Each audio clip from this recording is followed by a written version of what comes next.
Hey, Glovelies, and welcome back to Glove. Actually, I'm Courtney. I'm Hallie. And I'm Melissa. And this week, I have a question. Who run the world? That's right, girls.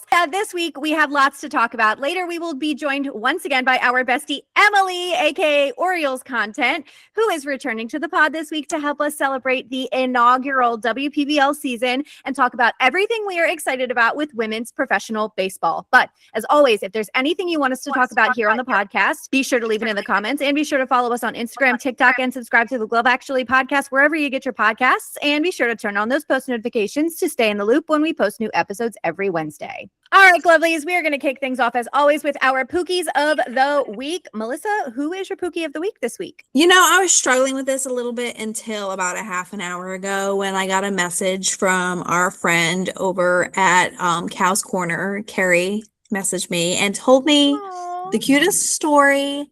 The Cal and his brother Bryson were fighting over an Orioles baseball card, and then they wanted to show me. And they were fighting over who got to show me. And I thought that was pretty much the cutest thing ever. So my Pookies this week are Cal and Bryson. I love that. Oh, that's so cute.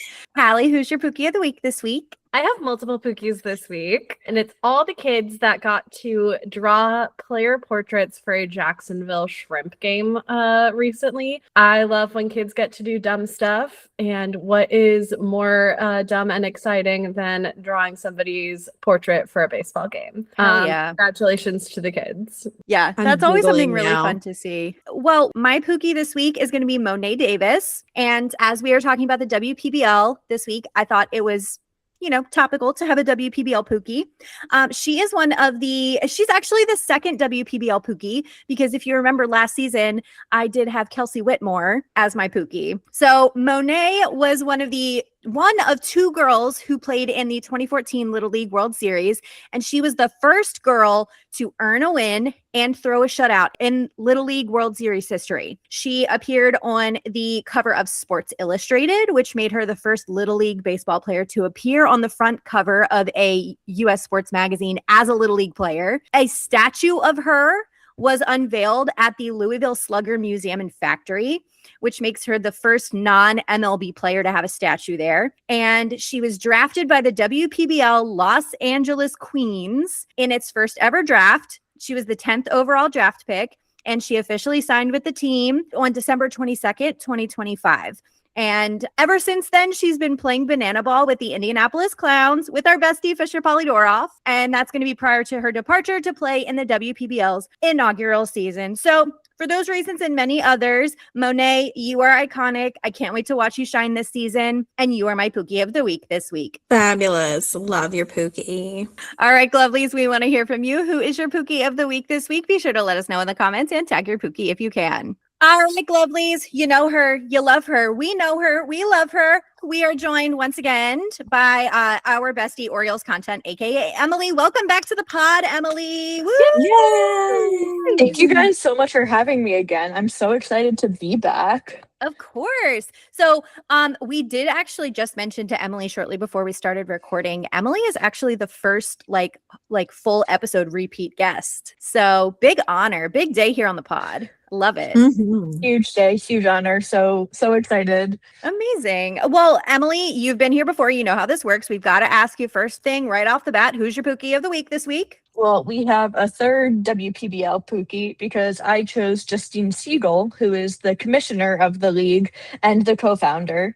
So in addition to that, she was the first female coach of a professional men's baseball team. She had a 2-week stint with the A's in 2015. And then for batting practice, she pitched to a couple of teams. So she's been doing some stuff around the league, but now turning her focus to the WPBL. And I chose her as my Pookie because we're talking about the WPBL today. I love it. That's absolutely amazing. Yeah, shout out. Okay, so we are really going to mix things up here for a second. Since Emily has been here before and she's answered most of our usual rapid fire questions, we're going to do a second round rapid fire quiz, but this time all the questions are going to be about the 2026 MLB season. So Emily, are you ready? Yes, Okay. I am.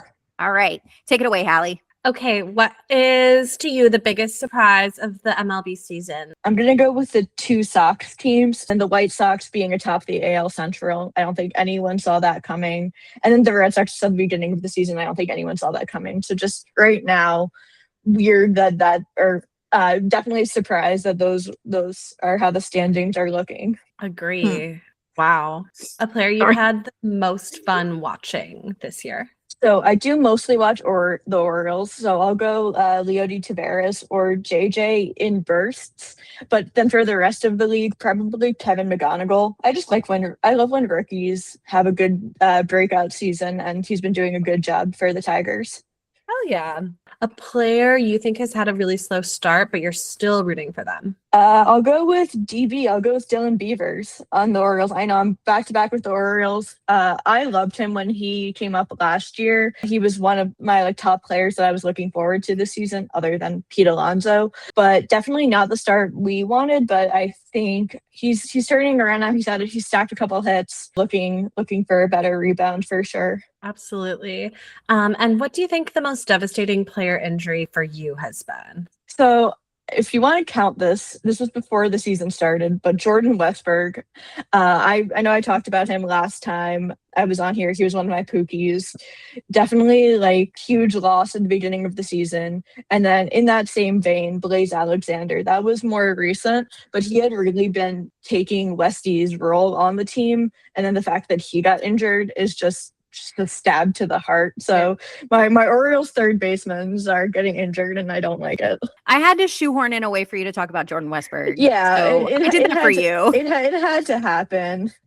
I love Jordan Westberg, except for when he spends all the time on the IL and doesn't actually play. Real. That makes me sad. Do you have an updated World Series prediction? I'm going to go Brewers Mariners, and then I'm going to have the Brew Crew win in 6. It's going to be my complete prediction. I'm into that. I can get behind that. That would be a really exciting game. Two teams that I believe neither of them have won. So it would be cool for both of them. Agree. Anything that's not the Dodgers, I'm happy to see this year. Anything that's not the Dodgers. Yeah. Or the Yankees. No offense to the Dodgers and the Yankees. I just want something a little more exciting. Do you have any Cy Young predictions? I feel pretty good about NL. I'm going to go Jacob Mizorowski. Mm-hmm. And then in the AL, I think it could be a couple people. I know right now Schlittler's on top of the list, but I'm actually going to go Dylan Cease. Ooh, okay. I don't want to see a Yankee get it, but I think Dylan Cease. I think it's close between him and Cam. Cam will definitely get AL rookie, obviously, but I like Dylan for Cy Young. Do you have any MVP predictions? Once again, feel better about the NL. I feel like it's got to be Shohei. It's just before the season even starts, you can just write it in. And then the AL, Yordan Alvarez. Mm-hmm. But again, I feel a little less confident about that. I don't really want an Astro to get it, but that's my prediction right now. And what has been your favorite moment of the season so far? I think this is a definitely underrated moment. It was before the Orioles. It wasn't on the 4th of July, but it was their 4th of July, America 250th game, when the World War II vet sang the national anthem, and he got all choked up during the O. I have watched that video so many times. I just think it's so wholesome. And then you have the planes flying overhead. It was just so cool. And then obviously the night capped off with the Orioles win. That was kind of at the start of their win streak. So I think just everything about that was just amazing. Excellent. I was at that game. It was amazing. And he started laughing when everyone yelled "oh," and he was like, "ah," it was adorable. And they also played Country Roads at one point, and they cut off the song before it was over, and everyone kept singing it. And some good stuff right here. This is a great game. All right. I love that. Thank you so much for letting us dig into your brain once again. We'll go ahead and close that on up. So getting right into the thick of it. First of all, let's transition a little bit out of the rapid fire quiz. I want to know what your trade deadline predictions are. There's been a lot of discourse, especially in the last couple days, specifically about a very particular Orioles catcher that we are all very fond of. She's trying to get me pissed right now. Listen, it's going to piss you off if it happens. So let's talk about it. If it happens, Mike Elias better find a safe house because Yeah. there's going to be a riot. And it's not just going to be me. I know that. There Yeah. are many people that would be unhappy with that. I was talking to my dad earlier about this, and I really feel like, listen, I get it. Samuel Basayo has a lot of potential, but they really shot themselves in the foot with the way that signing went down. Because if you're giving him an 8-year contract extension, obviously you're investing a lot into him and you want him to be able to be used how he's meant to be used. And that's as a catcher. But you're also kind of spitting in the face of one of the faces of your franchise and one of the people that puts butts in seats. So 100%. And with that, also realize that, and if Mike Elias, you haven't figured this out yet, when the team does well, Adley's usually doing well. When Adley's not doing well, the team does not do well. So what do you think is going to happen if you trade him? Imagine what's going to happen to the team then. Just saying. I'm so nervous about it. I mean, I have in my notes, I think he's definitely a contender to be traded. Like, just because of everything that they did with Basayo. Like, such a long extension. You're investing in him in the future. I would absolutely hate it. I would hate it even more. Just point blank, can't go to an AL East team. That's like the big rumor is that he might go to Tampa. And that would be even worse. You're going to trade him and then you're going to give him to one of our... you guys in Florida, do not come to my house. Do not make a trade with the Rays. Rays Orioles trades have not gone well for us. Yeah, I know. The Rays have Brian Baker now. Yeah, I don't want Adley to be reunited with Drew Rasmussen and Brian Baker. I'm sorry. Just why would you do that? Why would you hand our amazing catcher to a division rival? It's like, here, we don't want to win any World Series anytime soon. Imagine you go to the Rays and then the Rays go to the World Series and then Adley gets to go to the World Series. I think that's a win for... I think that's a win for Adley, but is it a win for the Orioles? No. It's a win for me personally, and also I think for you, Courtney, because we might get to go to one of the games.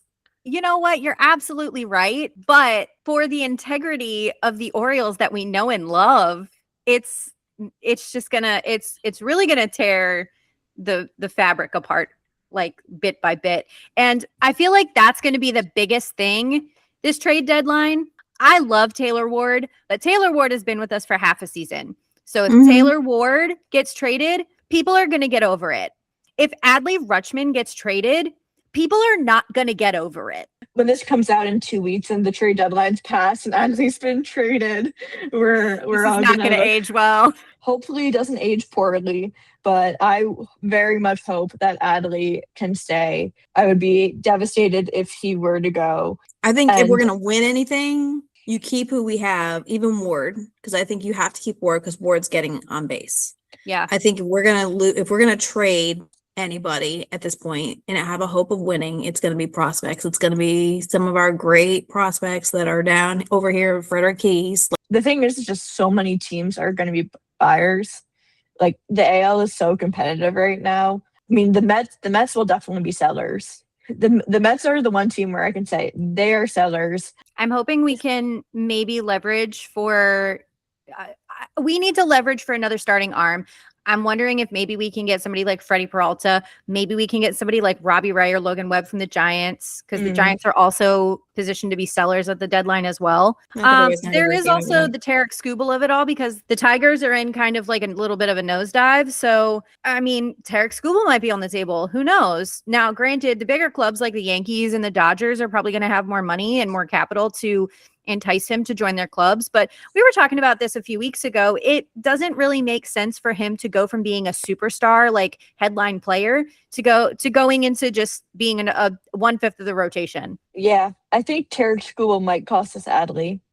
Not worth it. Yikes. Well, I was going to say the Tigers already have Dylan Dingler, so this is true. This is true. I somehow, like last year, I was like biting my fingernails because I knew Ryan O'Hearn was going to get traded. And like I spent the entire day of the trade deadline like in my bed crying. And I somehow like feel worse about this season because there's so much more uncertainty. Yeah. Yeah, at least you So- knew that was coming. I mean, Yeah. where they announced it That's- late, they kind of gave you some false freaking hope. But At 4:30 when the deadline is 4:30. 6 p.m. Like, are Yeah. you kidding Yeah. me? That was awful. and by the way, we gave him Loriano too. Yeah, that was the other thing that was like super unexpected. It wasn't necessarily a matter of if he gets traded, is where is he going? And then the fact that Loriano went with him. Honestly, though, the fact that Loriano went with him kind of like softened the blow a little bit, because if he had to go to a brand new team with like all new teammates, I would have been like Cedric Mullins did. But See how he well got that to go with worked out. Loriano, and he got to like have his little friend there. Yeah, exactly. So, TLDR, the trade deadline is going to wreck us, and stay tuned. But yeah, let's talk about the WPBL. So we've got 4 teams, 4 cities. We've got New York, Boston, LA, and San Fran. I personally, now I want to know how you guys feel about this. I like that they're playing all of their games in Chicago. I think it's a great way to kind of like introduce people to the league and get people, to come to one specific location. However, I have heard that there are going to be some exhibition games at the larger stadiums, which I think these cities are more than equipped to handle the influx of visitors that are coming for that. So how do you guys feel about them playing in Illinois? I think it's great. Yeah. The AAG PBL, I think the stadium they're playing at was actually the home of one of the teams. I think I saw it was like the Springfield Sallies, who I think so. did finish worst in the league. But that's okay. But I don't mind the It's neutral Robin Roberts Stadium now. Now it is, yeah. Yeah. I don't mind them being at a neutral location. Like, it's such a short season. It's only about a month long. I didn't see that they were doing some exhibition games, but I would definitely like to see them see some like MLB stadium takeovers, or even some minor league takeovers.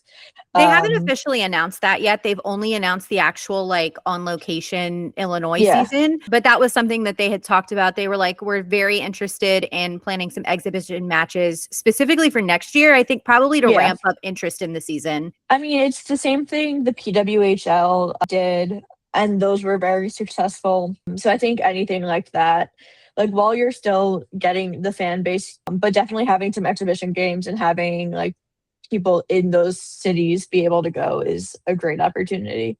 I think that they will also do some exhibition games in other specifically chosen cities. Yeah. So like the PWHL did, they chose cities that they were considering for expansion teams. And Hallie brought this up when we were talking about the PWHL a few weeks ago. And I think that the WPBL is going to do the same thing, just to kind of scope out like which cities are going to have the best like market reaction to having a women's baseball team.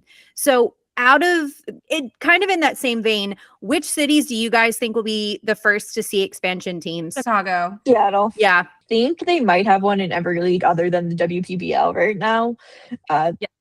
Don't fact check me on that, but they definitely have a lot. You're They definitely fact have a checker. lot. I think Seattle and Chicago could be early. I think Atlanta could be, to get some southern Oh yeah. teams. I think that could be cool. And then I had Dallas just as another like, southern Midwestern kind of.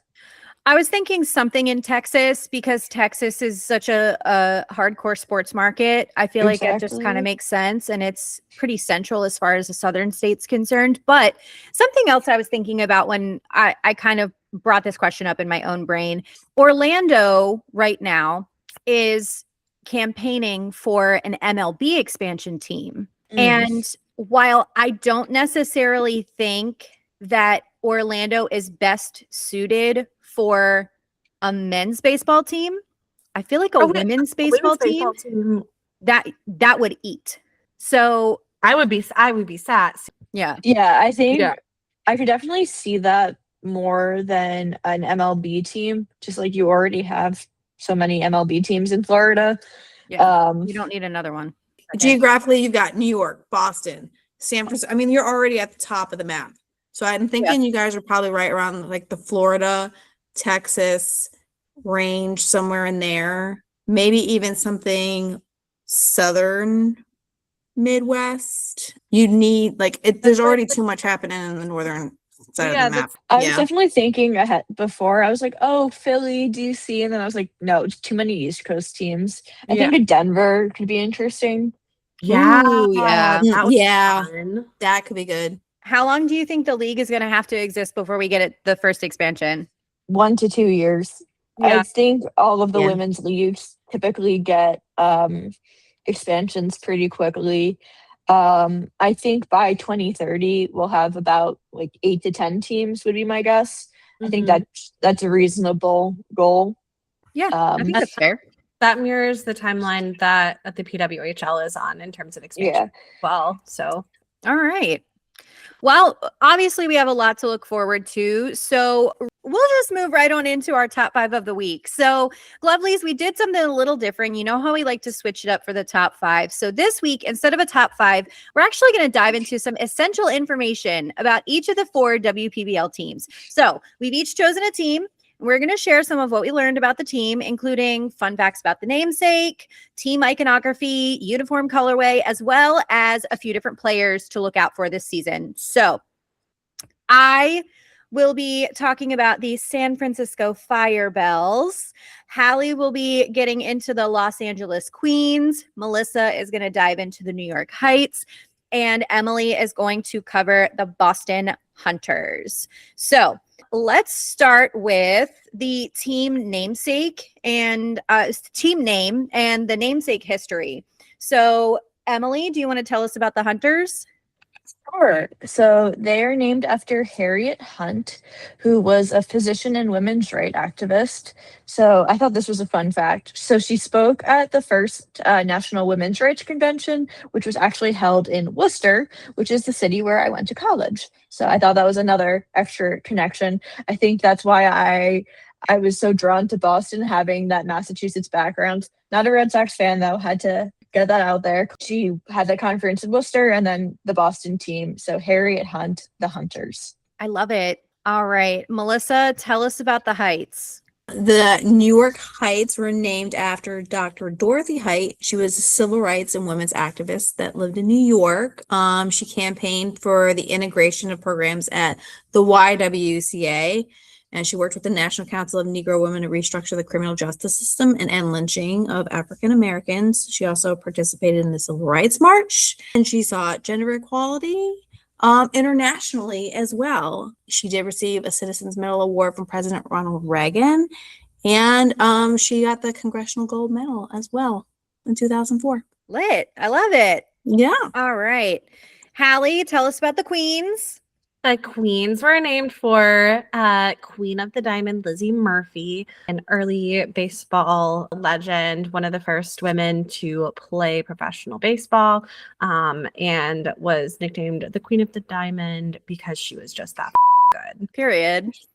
I love it. All right. So the San Francisco Firebells are named for Lily Firebell Lil Hitchcock Coit, who was a pioneer of challenging gender norms and was also a pioneer of representation for female firefighters, aka women in male-dominated fields. So we love to see it. And the San Francisco Firebells actually have their season opener on August 2nd against the Boston Hunters. So let's talk a little bit about team iconography and the uniform colorway. So Emily, tell us about Boston's. So Boston's logo is an osprey. So I like to call them the Bosprays. I think that's a fun little Oh, that's nickname. cute. That's cute. They're the Bosprays now. And then I discovered a couple of days ago, so their colors are green, cream, and orange, which are also the colors of the Baltimore Orioles 2026 City Connect jerseys.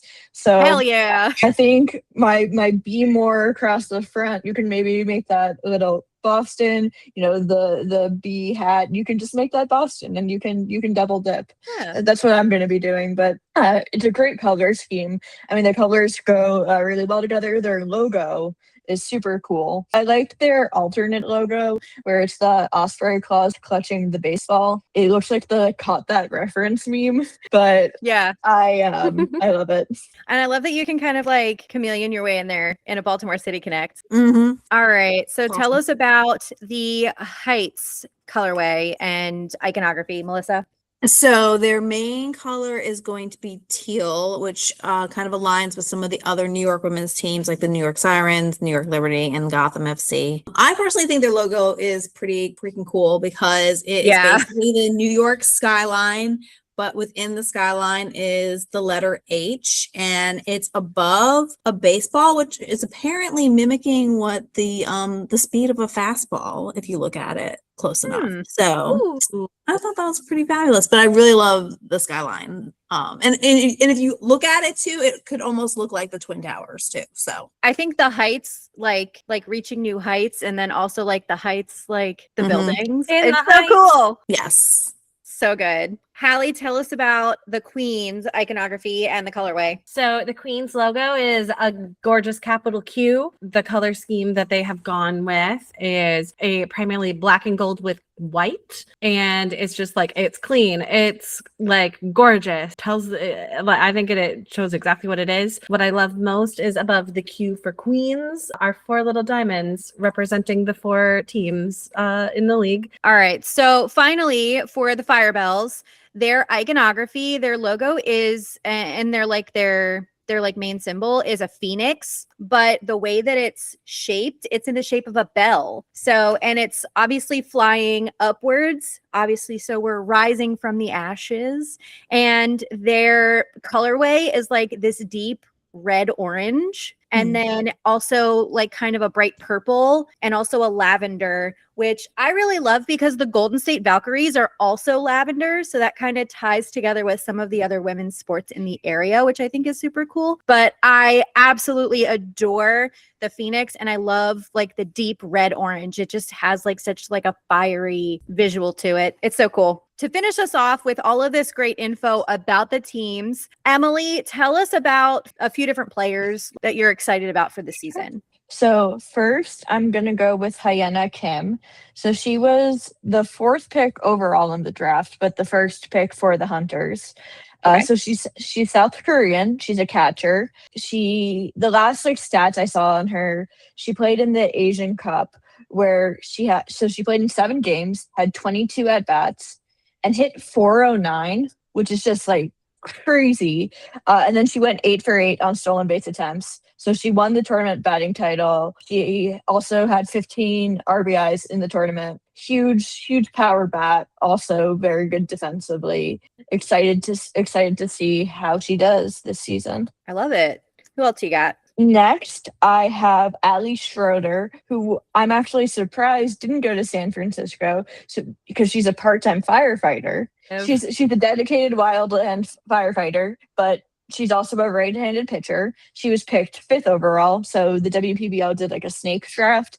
So I was about to call them the fleet. The Hunters had the 4th and 5th picked in the draft, but so they picked Ali Schroeder 5th overall. She was the first woman to sign and play in the Canadian Collegiate Baseball Conference, and then she won 2 bronze medals at the Women's Baseball World Cup for Team Canada. Since she's a firefighter, and a pitcher, I'm hoping that she can snuff the Fire Bells flame in the season opener. Damn.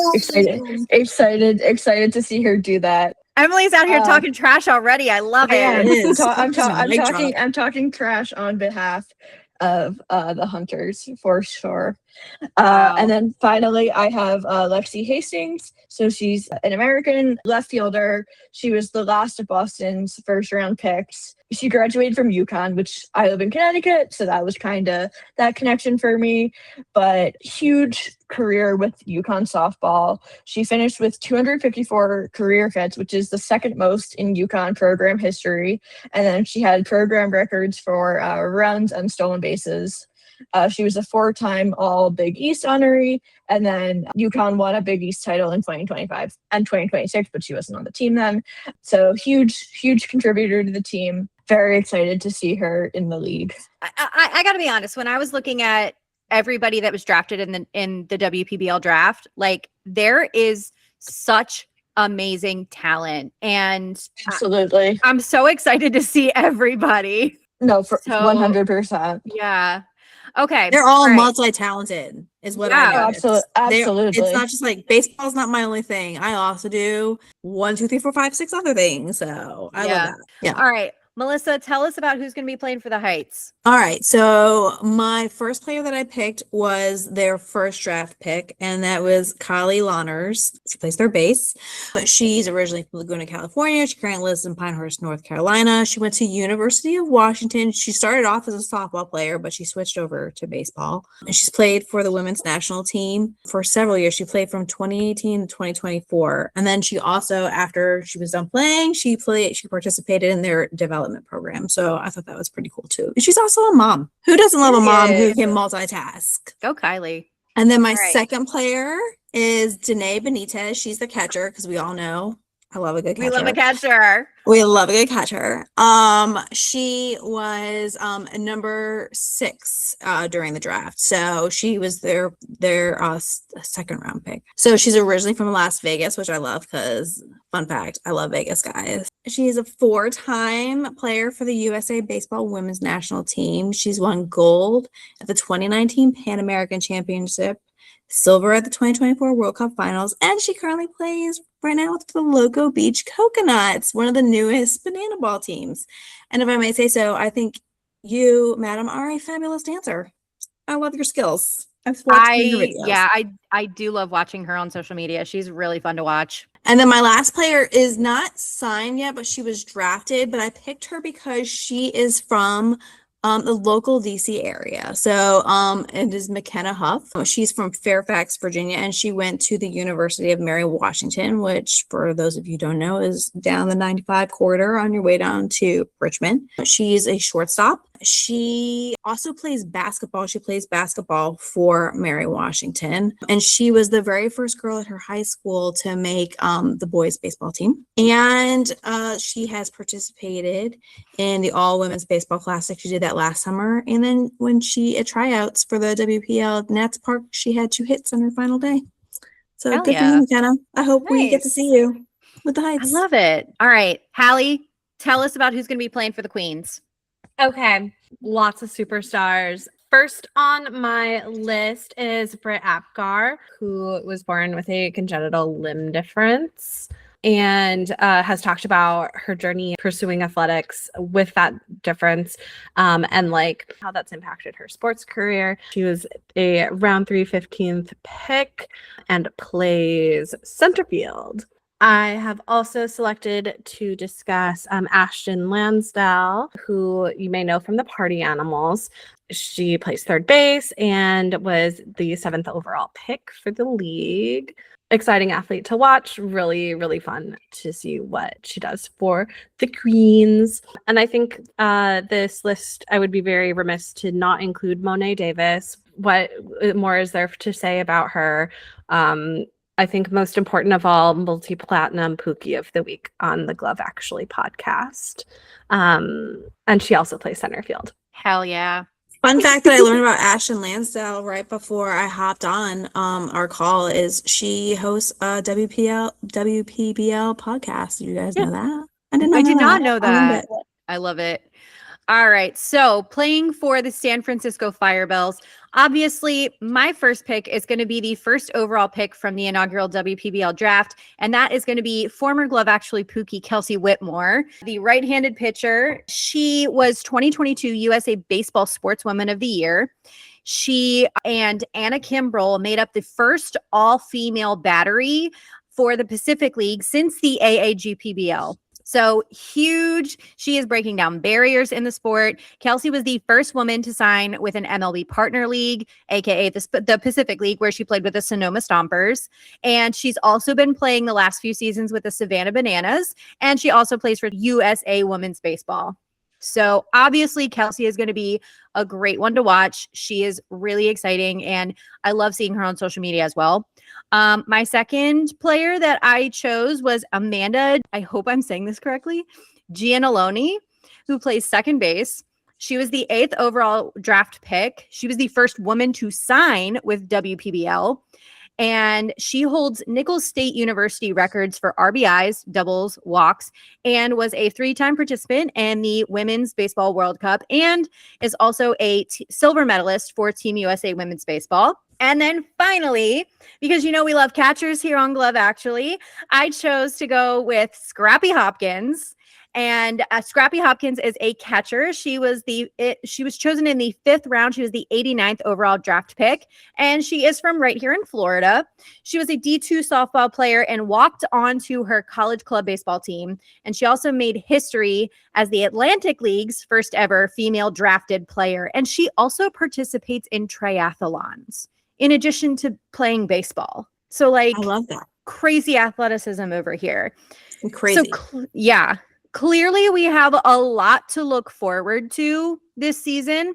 So Glovelies, if you have a favorite player that we should be paying attention to this season, definitely let us know in the comments. Let us know who you're going to be rooting for this season, as the WPBL has their inaugural season starting on August 1st this year. All right, Glovelies. Now, before we wrap things up, we are going to leave you with some very special recommended media for this week, brought to you by our very own No Regrets reader. Take it away, Melissa. Okay, there can be only one movie we discussed this week for our WPBL episode, and another candidate for greatest baseball movie of all time.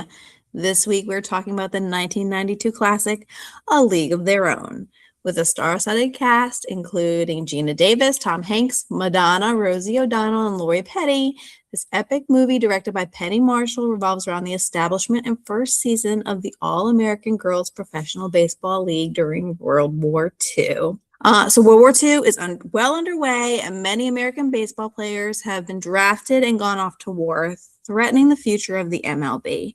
In an effort to keep baseball alive until the boys come home, Chicago Cubs owner Walter Harvey persuades owners of other teams to go in with him and fund a women's league, placing Ira Lowenstein in charge. During the recruitment process, we're introduced to Dottie Henson and her sister Kit. Dottie's husband is off to war, and she has no desire to leave home, but Kit is dying to try out and do something great with it. The recruiter, who is John Lovitz, I didn't mention him, but it's John Lovitz, and he's hilarious, only wants Dottie, but agrees to let Kit try out if Dottie goes too. So Dottie and Kit try out, they make the league, and are assigned to the Rockford Peaches, along with a fun cast of characters like All the Way May, who is Madonna, Doris Murphy, who's Rosie O'Donnell, Marla Hooch, as well as their drunken former MLB great of a manager, Jimmy Dugan, who's played by Tom Hanks. Through the movie, you see the birth and evolution of women's baseball in its first season, the diversity of women that showed up to play, the challenges of the women faced, such as balancing motherhood, because who doesn't love Stillwell Angel, and having a husband at war. If you don't cry when Betty Spaghetti finds out about her husband getting killed in action, you're not a human being. I'm sorry. Sexism as a form of marketing, rules and restrictions in order to maintain feminism in a male-dominated game, and of course, an ongoing theme throughout World War II. Women are capable of doing all the things that men can do, including play baseball and entertain the masses. So I could spend hours talking about how great this movie is. I actually saw it twice in the movie theater when I was in 4th grade. I could talk about specific scenes. I could drop movie quotes, because this is another movie that I quote on a daily basis. And I think everyone and their mother knows the one famous line that gets used all the time: there's no crying in baseball. What are you, This movie crying? There's no crying in baseball. Crying in baseball? This movie isn't just a baseball movie. It's an illustration of one of the most challenging times in American history through the viewpoint of sports. This movie is about trailblazing women holding down the fort at home and proving they are equals in a male-dominated sport. The real All-American Girls Professional Baseball League operated from 1943 until 1954, and at the height of its popularity, there were 12 teams.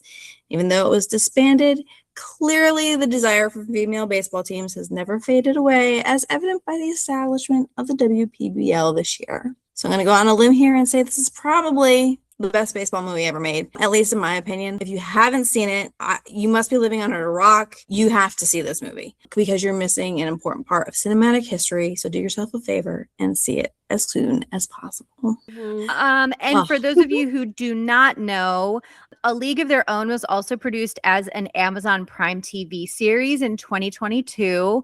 It only has one season, unfortunately, because it was canceled around the time of the writer's strike. However, I think what the series does that the movie doesn't do, or the ways that the series sets itself apart from the movie, is that the movie really just kind of explores like women stepping in the wartime era when the men weren't available, and how critical women really were. So it did a great job of examining how underappreciated women are. What I think the Amazon Prime series does really well, it has the blessing of like more time to develop the characters. Mhm. So you really get to dive into a lot more of their personalities. And what I think is really beautiful about the series is that it explores all the ways in which someone can feel othered, whether it be terms of gender, race, sexuality. There are a lot of different themes of searching for that acceptance. And for those of you who don't know, Rosie O'Donnell actually does make a cameo in the series. Oh, hey. Yeah. So I love it. the series stars Darcy Carden from The Good Place, Abby Jacobson from Broad City, also has Nick Offerman for a couple of episodes. And Oh, I the love him. cast is really great. They have great chemistry together. And it really like it does what the movie did really well. It makes you root for them as a team and you want to see them succeed together. And I definitely think that the Amazon Prime series did the same thing. All right, Melissa. Well, if our listeners want to discuss this recommendation or make recommendations of their own, where can they find you? Heyo, you can find me on Instagram and Facebook and now TikTok at no_regrets_reader. I love it. Melissa finally got enough followers too. I think she can join us on a live now. Dude, I don't know what happened I got 162 followers in a week. All right, lovelies. Well, I would love to take a moment to shout out the amazing Emily of OriolesContent for joining us today. Emily, where can our listeners find you if they want to follow more of your content? So I'm at OriolesContent on Instagram, and then I also have my website, emilyjohnsonbaseball.com. So that's where you can find more in-depth my spreadsheets and such, but mostly it's at OriolesContent on Instagram. I love it. All right, Lovelies. Well, that's going to do it for this episode of Glove Actually. Once again, I would love to thank Emily, aka OriolesContent, for joining us today. And thank you all for listening. Be sure to follow us on Instagram, TikTok, and subscribe to the Glove Actually podcast wherever you get your podcasts. And be sure to turn on those post notifications to stay in the loop when we post new episodes every Wednesday. All right, ladies, what are we looking forward to most this week in the world of baseball? Who do you hope has fun this week? Emily? I'm excited, obviously, for the WPBL season. And then who do I hope has fun? I hope the Boston Hunters have fun and take some of the winning energy out of the Red Sox. And it goes all to the Boston Hunters. Yes. Nice. Let the women win. Let the women win. Yeah. Let the women win. Let the Orioles win. Thank you very much. Period. Melissa, who do you hope has fun this week? I too hope that all of the WPBL players ramping up for their first games have a great week. I've struggled with this a lot. What else I was gonna say here? But I think we all know that I'm gonna say I hope that Adley Rutschman has a good week. He stays safe at the trade deadline. And if he does get traded, Mike Elias, I hope you have a fun week hiding from the rest of the fan base. Yeah, have a fun week in hell. Yeah. Callie, who do you hope has fun this week? I hope this week I have fun because I'm doing so much goddamn travel. Yeah. She's going to see Hillary Duff. I'm going to see Hillary Duff. I'm going to go see my family. And I'm going to get kisses from the cutest puppy in the world. And I'm going to have the two tiniest cats in the world sleep on me. Hey, Courtney, who do you hope has fun this week? Wow, thanks for asking. No one ever asks me. This week, I'm not gonna lie, I'm pretty emotional about the WPBL starting. I think Taylor Swift really said it best. She's so sick of running as fast as she can, knowing she would get there quicker if she was a man. Truly, like I think it's crazy how hard women have to work to get the same opportunities that men have, and I know that there are not as many professional baseball players that are women out there, but there are enough to have drafted 4 full teams of baseball players with some leftover. So women can do everything that men can do. And I think that everything that we've said in this episode really just kind of encapsulates the spirit of that. I'm trying not to get too emo, but I'm so happy and proud that they're going to get their chance to like live their dreams. It's like seeing a Major League Baseball player debut for the first time. It's going to be everybody's debut game. And it's just exciting. And I'm so happy for them, for their dreams coming true. Yeah. Yeah. just makes me I- emotional. Can I also So- give a shout out to Kate Maniscalco, Baseball for Baddies? Hell yeah. I think her plan is to cover some of the WPBL as well. And I love her content so much. Special shout out, Baseball for Baddies. I hope that you do cover the WPBL. Cross our fingers. I feel like if anybody would be covering it, it would be Kate. Yeah. But yeah, Kate's also breaking down a lot of barriers for us women sports content creators. So shout out, Kate. Everybody All right. watches women's sports. It's true. All right. Well, this has been Glove. Actually, I'm Courtney. I'm Hallie. I'm Emily. And I'm Melissa. Thank you so much for joining us today. Have a great week, Glovelies. And as always, be kind, keep it cute, and stay glovely. Stay lovely.